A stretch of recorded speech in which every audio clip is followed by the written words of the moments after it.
Welcome to the Vandy Sports Podcast. I'm your host, Chris Lee. Our guest today, Tommy Smith, who is the Special Assistant to Athletic Director Malcolm Turner. Our podcast presented by Wellspire, Nashville's Learning and Development Center. Wellspire offers personal and professional development opportunities in a beautiful facility in the Gulch neighborhood. Stop by for an event with world-renowned speakers or host an off-site event that will wow your team or your clients. We thank our co-sponsor, the Well Coffee House, which turns coffee into water and has a mission to bring clean water to the world.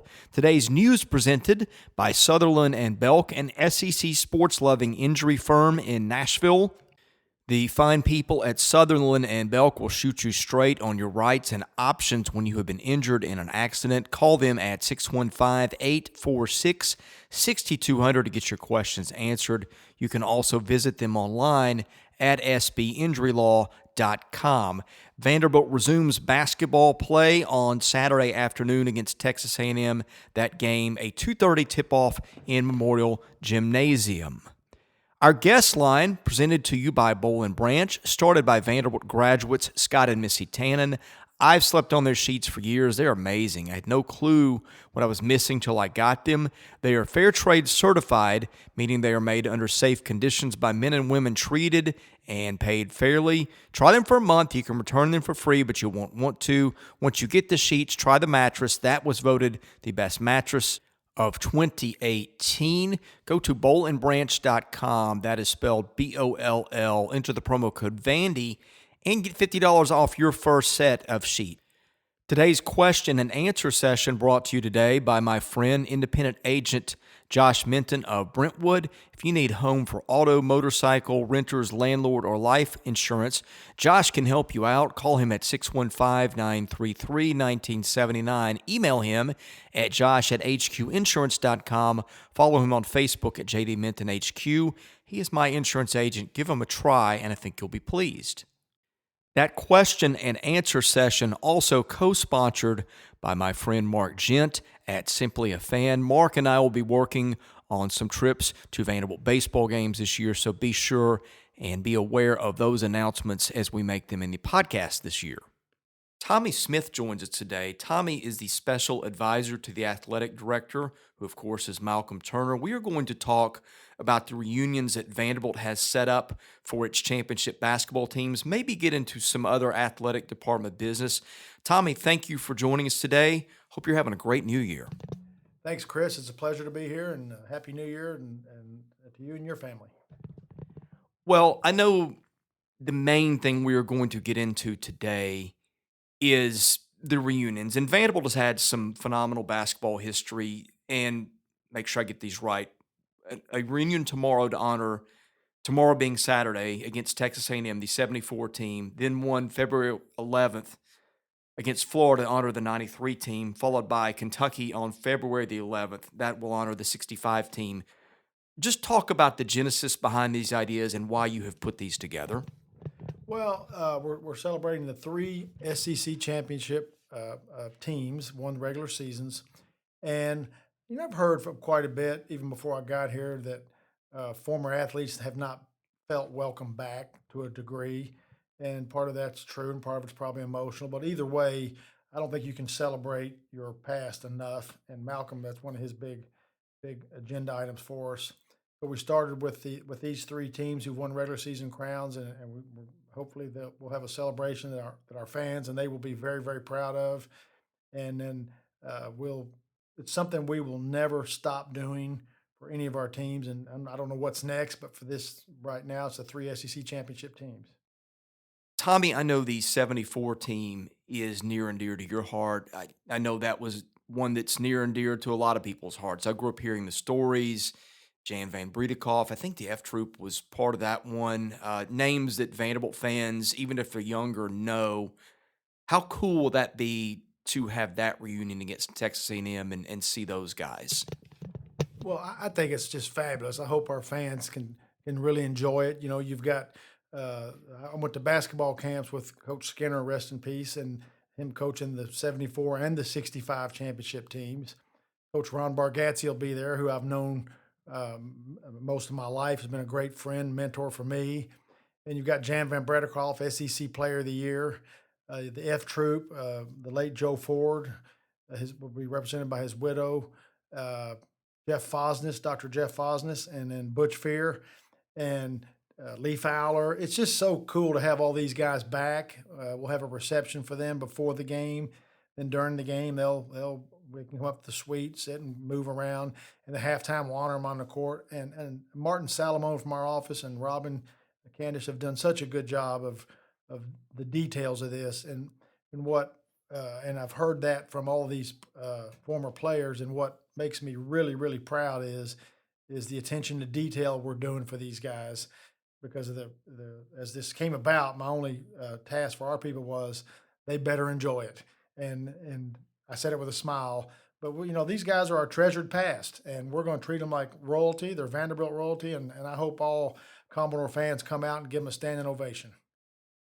The 65 team, one of the other ones honored, we'll get to 94 in a minute, but that was just really sort of right in the middle of the golden age of Vanderbilt basketball, that team and the 74 team. And I just have to wonder as you go back, the thing that was such a shame then is only one team from every league made the tournament, and Kentucky usually was that team. And so a lot of these teams, I guess, don't get their rightful place in history when you look at, well, they didn't make the NCAA tournament. Of course, that wasn't the story, as you and I know. But the 65 team, I guess, was one of the ones that put the Vanderbilt basketball program on the map. Just talk a little bit about that one and that reunion coming up. That's exactly right. The 65 team started all of this, and the Clyde Lee's team, who's the most decorated athlete in Vanderbilt history, in my opinion, and Snake Grace. I met with Snake several times through this. Roger Sherrick. Those guys would always have a little reunion of themselves in October, and I spent some time with them then. And in terms of, I want people to know, in terms of the dates of these, when these are happening, we let them pick. What's a date for you guys? What date do you guys want? And so that's how the dates, it's no particular order other than that's the ones the majority of team members wanted.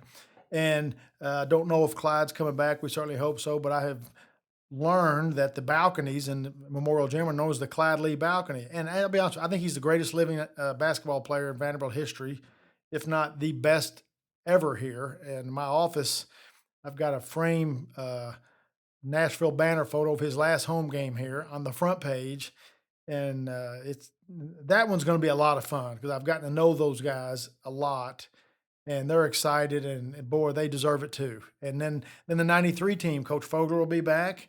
His team. I've talked to Eddie. He's excited and appreciative. Kevin Anglin and Ronnie McMahon and those guys. So it's really a lot of fun. I myself am really enjoying this. Malcolm's enjoying it. Our staff is enjoying it, and it's just fun to do this. And we're going to do a lot more and continue to try to pay the proper respects to our past at the same time trying to forge a new history going forward. Well, I was not around to see the 65 and the 74 teams. I was around to see the 93 team. I think that, I mean, look, throw baseball out because you almost can't compare anybody to what Tim Corbin's done. I don't think there's ever been a Vanderbilt team that I've watched that got more out of his potential than that one. That team was a joy to watch. It shot the eyes out of the basket. That is one that is near and dear to a lot of people's hearts that are listening to this. That one will be fun. How many of those guys will be back for that reunion? I don't have the exact number, but it's well over half, if not three quarters. The majority are coming back of all three teams. Now there may be one here, and God love the ones who we don't have with us anymore. But the majority will be back. I don't have the list. Martin has it, but most of them are coming back. And what's neat about all three of them, all the team members are talking to each other, saying you got to come back if there's someone who can't make it or whatnot. Coach Bargatze has helped a lot with the 74 team, as Lee Fowler has, and those guys, and then Snake with his teams, and Kevin and Coach Fowler. There's such a bond with these guys. It's so cool, and we're bringing them right to half court at mid court at halftime, and we'll have a video and gifts for them and things like that, and they're going to walk out one at a time, and I'll let one little cat out of the bag when we announce them. It'll be I think it's number 31 from Horse Cave, Kentucky, Terry Crompton. We'll do it just like that. And number 22, Bill Ligon from Gallatin, Tennessee. I think that I just smile saying that because you always used to know where these guys were from growing up. And that's how we're going to announce all of them. I want to circle back to that in a minute, but it just made me think the electricity in that building. And a lot of people don't know what we're talking about because they weren't around for it. But if you grew up going to games in the 80s and the early 90s, you know what I mean. Winning is the easy way to get that back. And maybe that's the only way, but what else do you guys do to try to put the magic back in Memorial? Yeah, it's a great question. Winning certainly helps, but you have to get momentum through recruiting and public outreach and social media and those types of things. The old days of just sitting back and thinking somebody's going to show up to see you don't work. And I look across the street here at our baseball field, and there's a perfect example of how it's done. I reference them a lot. I don't apologize for it. You don't have to apologize for intellectual curiosity and intelligent management. So we got to do a lot of those types of things and give people a reason to come to games and enjoy it. And this is part of that too. Let people understand the history. And we're just doing. There's a lot of different things we want to do. We can't do all of them, but we'll just try to knock them off one at a time. And these three I think are pretty neat. One of the common complaints I heard, and maybe this was Bryce Drew. I think Bryce was kind of a shy guy. I liked him, but I don't know that he was the most outgoing and aggressive in terms of building relationships with former players. Kevin Stallings may have had some issues in that regard too, for different reasons. But it seems like this is part of a concerted effort to reconnect that community, to get them involved, those sorts of things. Speak to the efforts that you guys are making with that outside of these reunion events. We don't ask any coach to sell tickets, but we don't ask them to live in a cave either. They've got to be out and about and those types of things. And it's a joint effort by everyone, coaches, administrators, staff, whoever. And we have to be inviting, warm, and we have to give people a reason to come. And like I say, I'll never tell a coach he's got to sell tickets. I'll never ask a season ticket holder to substitute during the game. But this is not about anybody's individual name. It's about Vanderbilt, and they're representing Vanderbilt, and we want to do everything we can to make it warm and inviting, and give people a reason to come, and hopefully entertain them while they're there. Let's talk athletics a little bit. There's a lot of anticipation towards facilities. I know that there's some things that probably have not been decided, some things that you probably can't talk about. But I know you guys are working hard. I know you guys, from what I understand, are not leaving any rocks, at least not being kicked over in the exploratory process. That's probably a clumsy way to explain it. But point is, you guys are looking at anything and everything. What can you share with the public at this point about all that? I know it's a large question, but anything you can give us. I know fans are just dying for anything at this point. I understand exactly the question, and answer it first off by this. Some of the rumors that come back to me. I think, well, that's just not true. It's the old, I guess I would say the old Bill Belichick phrase: "Ignore the noise." Nothing's been decided. However, I know Malcolm has spent I have too, a lot of time on these. They'll probably be done in a phasing process of a phase one, two, and three, and maybe four, five, and six, depending on what it is. I do think that the majority of phase one will be football in terms of resources, facilities, performance, and we're not in any way thinking we just have to go build a new stadium. That's used 7, 8 times a year. We've got to provide the most sophisticated performance development for our student athletes, and that matches the sophistication and intellectual curiosity of our great university. And in football, we need more of that. Every other sport here you can win now. Men and women's basketball, the facilities are good enough. Back of the house improvements always. I look across the street at what Tim's built. We're not resting on that. I talked to him last night. Let's continue to talk about how we can get better. You can't stand still. But in football, I've said this before. It's not a fair fight with who we're competing against, and I have pushed that narrative quite hard, and that's the majority of the phase one. What it entails, I just can't say yet. Not that it's been decided. I'm not trying to keep anything from anybody. We're winning. Our women's soccer team wins. Darren Ambrose is spectacular. Tennis, Jeff and Ian, very competitive, winning programs. Our swimming team, I went and watched them practice this week. I'm certainly proud of those girls. Stephanie, they're doing really well. Great win last night. And of course, baseball. I'm sure I'm leaving something out, but I'm not. I can't remember that much. So I say that in the context. Sometimes the reality the perception is not quite the reality, and if we can improve in our football facilities and make it more of a fair fight, that's all I'm asking. I may be reading too much into this, but I hear a lot of things, and I've heard this for long before since you've been here. The easiest sell at Vanderbilt is something that helps the student athletes and something that you can sort of assimilate into the student population and present maybe to Vanderbilt as these are our students. Um, am I wrong to deduce from kind of the things that I've been hearing that maybe phase one will be more geared towards things that directly impact them, and maybe stadium things would come later, or the full impact of the stadium things would come later? Am I correct in my read on that? Sorta. It's not one or the other. It could be a combination of both, but it's not.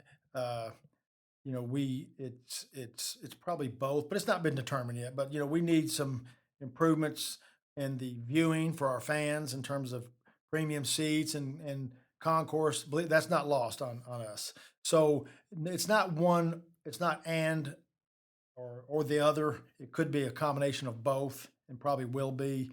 Those are still being determined. But it's a really good question, Chris. We want the fan experience to be good too. We're not. I don't want it to come across as we're not worried about them.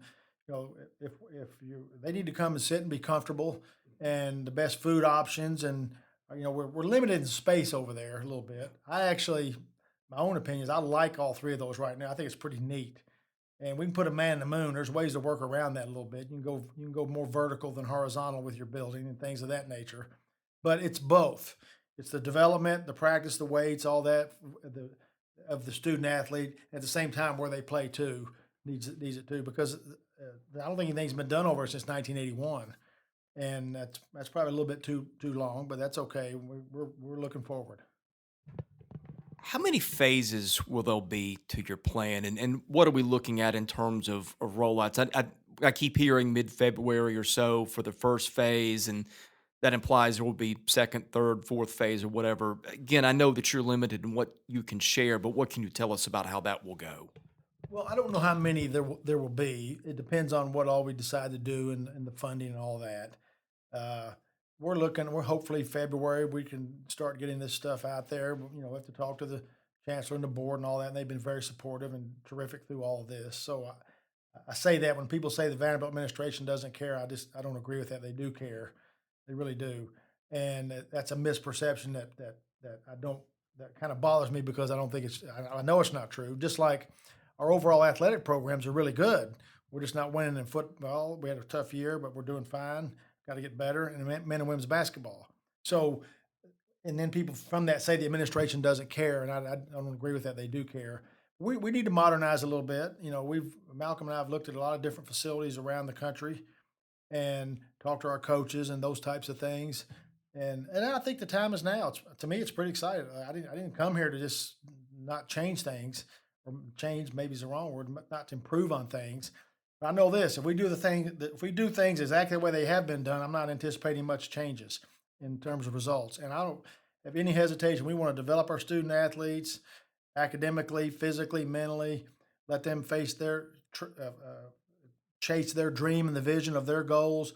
We want to win, and I don't apologize for trying to give them all the arsenal that they need to win. And in no way is Malcolm or myself thinking, well, we need to lower academic standards. I disagree with that. I don't buy into this. You got to be stupid to play athletics. There's plenty of smart kids that want a good education to compete at the highest level and can develop. I can look outside the window of my office and see the baseball field. That's all I need to see. So I reject as false. That's part of this narrative. Well, and to that, before I move on to the next question, I've seen it myself. There's plenty of kids, in particular in football, that were smart enough to play here and to get into school here and to do fine at, but they just didn't want to lose a lot, which you can't blame a guy for choosing that. So I tend to agree with you on that. But what I want to ask you, this has got to get board approval. How does that process go? Because there's got to be a formal sign off process.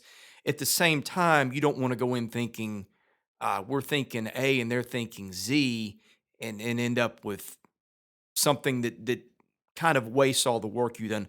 What is the process of bouncing that off the people that have the power to approve or disapprove in the meantime? What does that look like? Well, I don't know exactly, but I will say this. They've been totally supportive in all of our meetings. There's been 3 or 4 vice chancellors in every meeting. So this isn't being done in a vacuum. They're right there with us. Been on trips with them. So that's why when people say the administration doesn't care, somebody's going to explain to me what that means because I don't see it. And so they have been terrific in terms of support and thought process and help and and how we roll this out. I couldn't be more thankful for what they've all done. Is it safe to say that when you go into the meeting to present your plan, it will not be a shock to those people, I guess, in terms of what you guys are going to present? Will they have a pretty good idea of what's coming? Well, it's a good question. It won't be a shock. No, I don't think it will be at all. I mean, this is like this. Malcolm's been great communicating with them and how this has all evolved. So no, it won't be a shock. And it shouldn't be.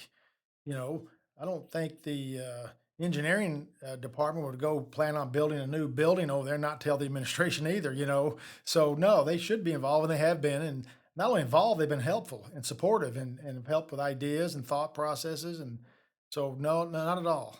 No shock at all. It's a fun thing, and I'm anxious to keep moving forward. What have you think been the biggest disconnects between athletics and the administrative side, the board side, the past few years? I know things are changing, but where did things sort of get off track in the past, if you have an idea? I really don't because I wasn't here, but I will say this. I think a lot of it is perception. Now, in terms of our facilities as it relates to football, it's been too long to have some upgrades. There's just no, if we want to compete and win, that's got to change. And if people don't want to do that, well, that's fine too. But I don't think there's a disconnect. But I think it's our job to present what we need and why we need it, and then the higher ups, they're more than capable of making those decisions in term. But this university is such a great university with such great faculty, and it's beautiful, and the kids here are so cool. I've gotten to know a lot of them. They're so intelligent and they're so smart, and we got to give them all the proper tools to compete in their chosen field. No different than we do with a law student or a medical student or engineering. We give them everything we got. We just need to do it in athletics. And the difference in athletics is obviously the goal you're trying to reach, or somebody trying to stop you from reaching that. And you walk in the law library, somebody's not going to jump out from the bushes and tackle you to keep you from going in there because only one guy can go in there. So the competitive part on our side is a little different on the academic side, where you just compete against your own self. So we have to do both. We have to compete in the classroom amongst ourselves, but then in these kids' chosen platform of choice, basketball, baseball, football, they're competing against others. So that's a little different. I hear this. In fact, there's one comment that really stands out to me. I talked to somebody that's pretty well connected about this whole thing with his head. He said, embarrassment is not in Vanderbilt's brand, which was a very interesting way to put it.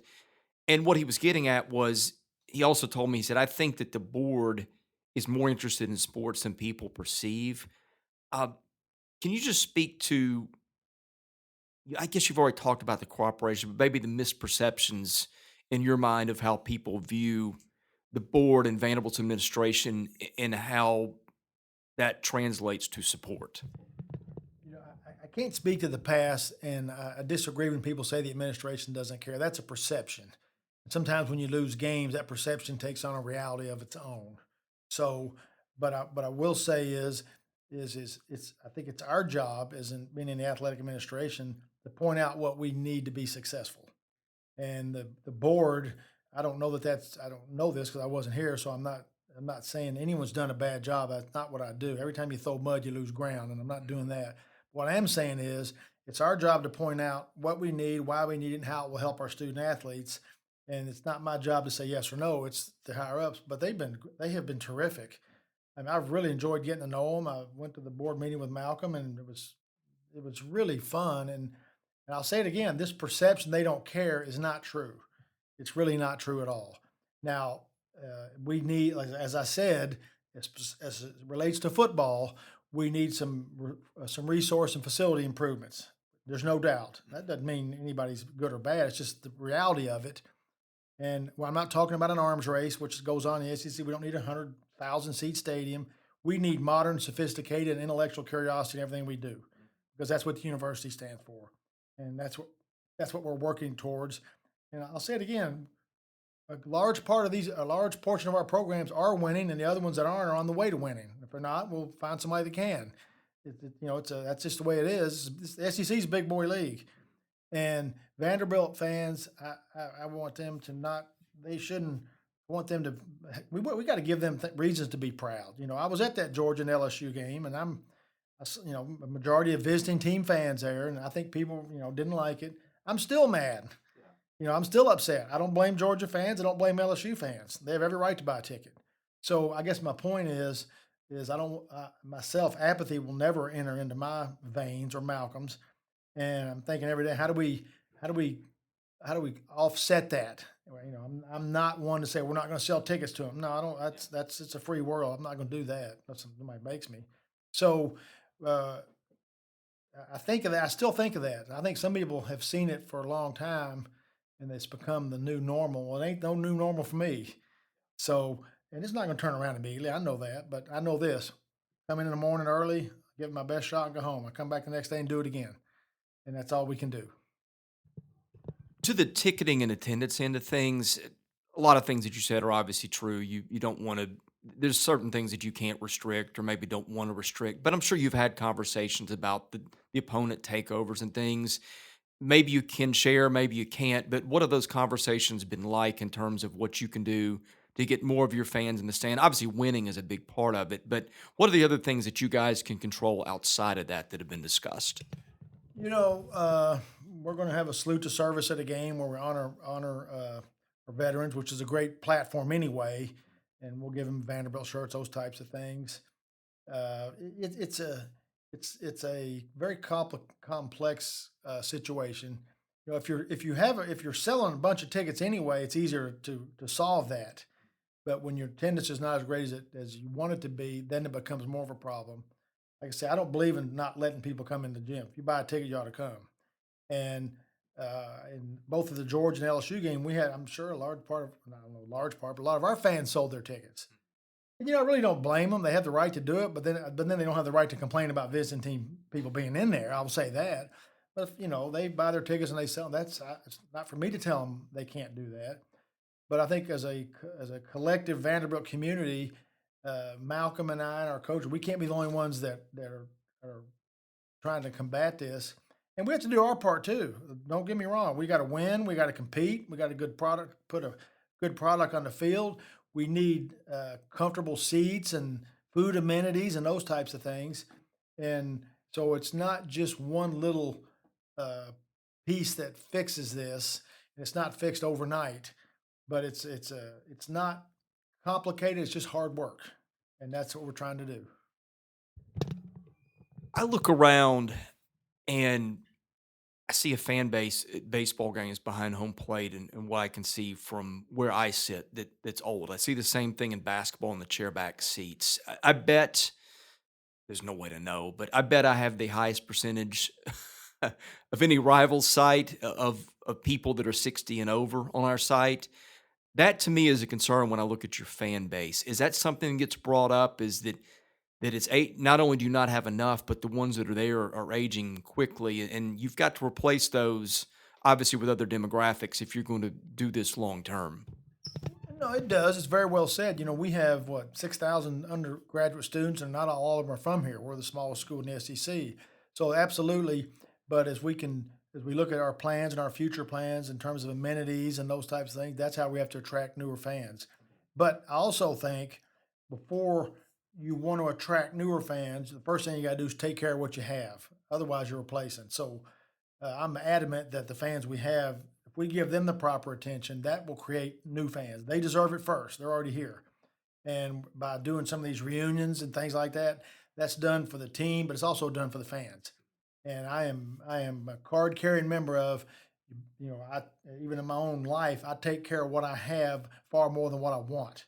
And the fans we have, if we take care of them, that'll be a force multiplier. If we make them happy and we give them the proper attention and customer service and good product on the field, that's how you attract new fans. Otherwise, you're just replacing, and you're still at the same spot. Yeah, I think you make a good point. It's a lot cheaper to keep the customers you have than to find new ones. One complaint I've heard on that is that people will say, "Well, I had season tickets for 20 years. I went away. I never got a call to renew." And again, a lot of these problems predated you, but I'm sure that's come up. Do you guys have a strategy to sort of do something about that and maybe find people that had tickets years ago and get them back? No question. I hear a lot of those type stories, and I can't give everybody the answer they want, but I return every phone call and every email. And if someone doesn't, and it gets back to me, there's going to be a closed door discussion. Customer service. This is not about us. It's about them. It's about you. It's about the ticket holders. And yes, we are trying to do some of those things. And our ticket office, Michael West, is a very polite man. He does a terrific job. He got screamed at by somebody the other day, and I'll handle it. Yeah, I said, they can disagree with us, but I told the person, we're not. That's not happening, and it's okay to disagree. I don't have any issues with that. And but we're going to take care of our fans. We're going to listen to everything they say. We may not do it. That's okay. I've gone to breakfast with many that have emailed me, and I said, let's go talk about it. And in most cases, say, no, that's not correct.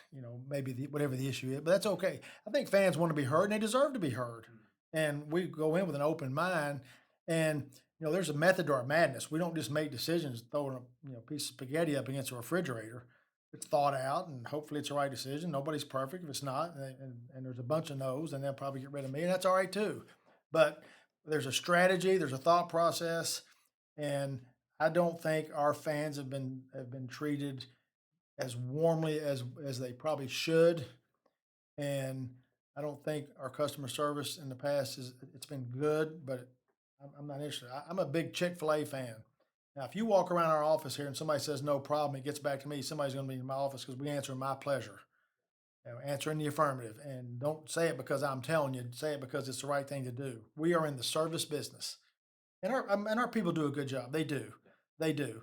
There's some apathy with our fan base. But I'll say that I go back. You go to a soccer game, Darren's program. It's the pride just reeks.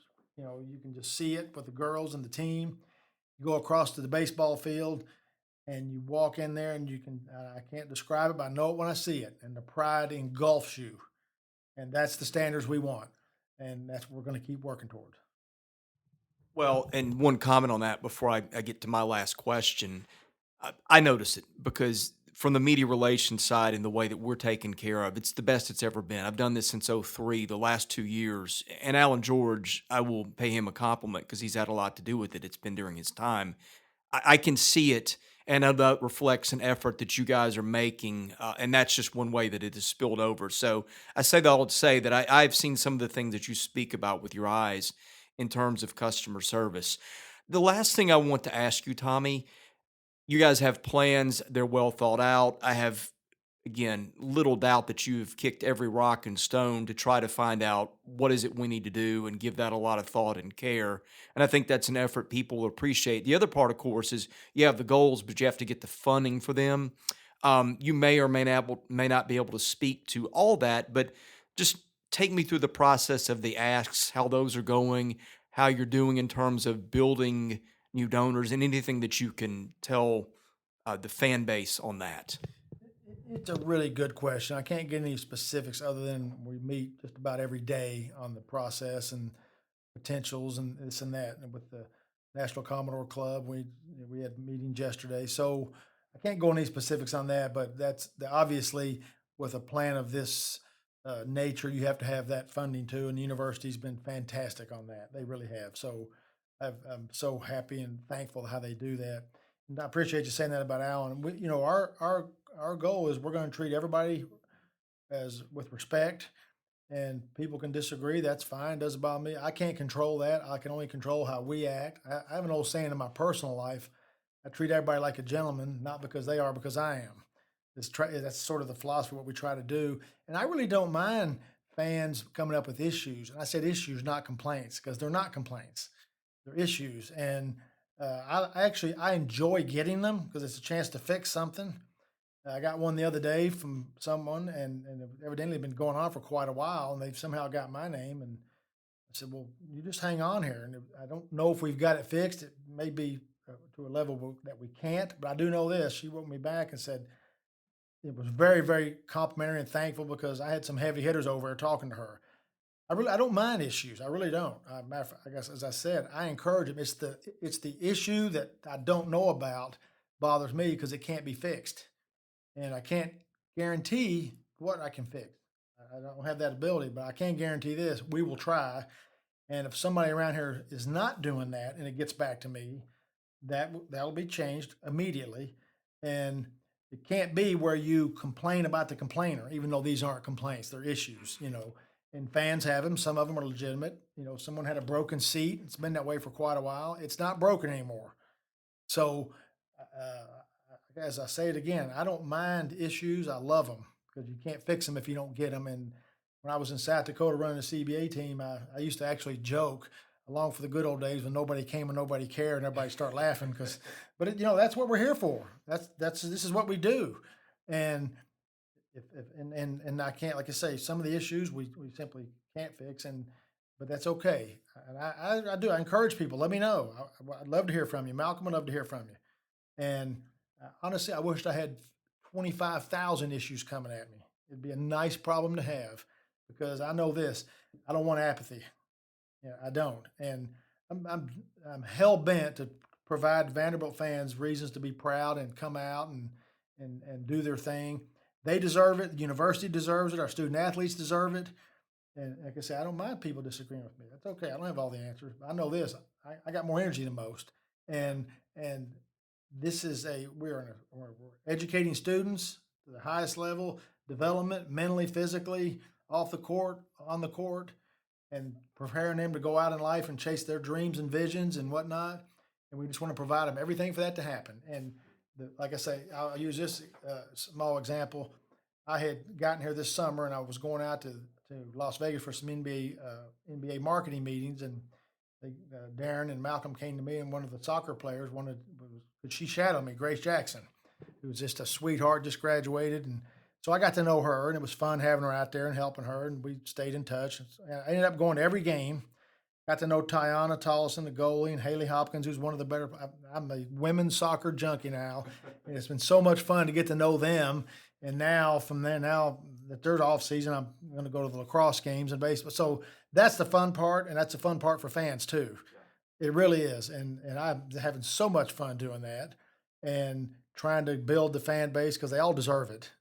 Fans, players, coaches, and I get this thing that I think Vanderbilt deserves to be more proud of their athletic program. There's a lot to be happy about, and we're trying to knock it out a day at a time.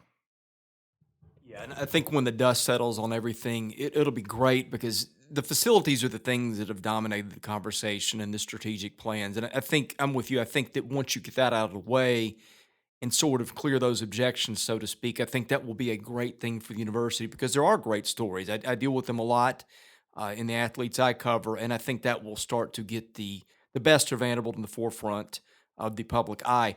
One more thing before we go, I just want to give you the floor to address anything that's relevant that didn't come up or to clear up anything that we talked about and just give you the platform as we close the show to talk about anything that we didn't discuss.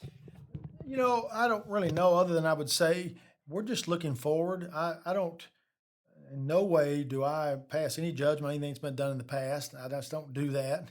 I'm just thinking, this university's run really well long before I got here and been fine with that. I don't get in here unless Malcolm gives me the keys to the back door. They don't let me over here. So in no way are the things we do. We're just trying to push forward and take ourselves to greater heights than what's been brought before us. That's all. And I just hope in terms of the fan base, speak loud and be proud. Come to games. If you have issues, let us know. We'll fix them. If somebody says their popcorn's not hot enough, I'll go a microwave it for them. We want. And I don't want to apologize for nothing. For me, I would like to see us win at a big level where people, because I think our fans would travel. Our city's great. Our university's great.